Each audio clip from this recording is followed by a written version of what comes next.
unang-una na meron tayong about 10 municipalities na along coastal areas and yung katabi mismo ng mga coastal areas, ayan talagang binabantayan natin. Dito sa flood control na naaapektuhan, maraming factors na para sana dapat napipigilan ng tubig. Nakaranas ng pagbaha ang ilang lugar sa bayan ng Balagtas, Hagunoy, Kalumpit, Pombong, Obando at Malolos, Bulacan ngayong araw.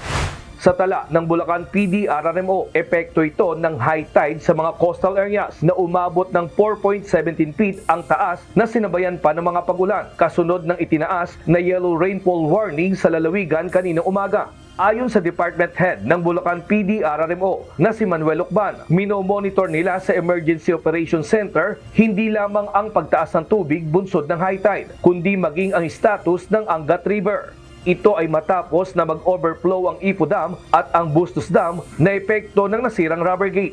Overflow lang siya, hindi na siya nakakapag-control. Dati, ang control ng tubig natin na maaaring pakawala ng galing Angat, at least may 2 meters height. Pero dahil depleted nga siya, yung ating 1, 2, 4, 5, 6 na niyan, nakababa. Ibig sabihin yung rubber gate niya nakababa. So, ang nangyayari lang, kung ano ang pumasok na tubig na galing ng tributaries, babagsak din yan papunta dito sa regular na Angat River natin na from Baliwag, Bulacan hanggang Kalumpit naman.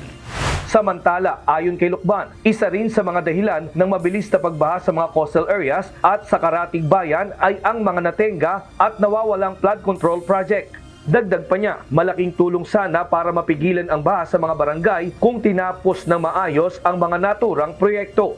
So sa flood control na yan, nakakalungkot dahil talagang nagsasuffer ay yung mga constituent natin na iilan ang nakinabang sa pera pero ang nagsasuffer ng husto ng baha, karamihan itong mga nasa coastal areas natin. Sa ngayon, bukod sa mga regular CCTV na nakalagay malapit sa mga ilog, gumagamit ang Bulacan PD-RMO ng Geospatial Monitoring System para sa analytic broadcast na nakadesign para mamonitor ang lagay ng panahon.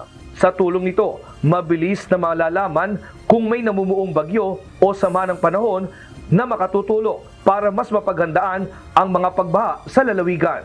Nestor Torres, UNTV News and Rescue. Diyos ang aming sandigan, serbisyo publiko ang aming pinahahalagahan.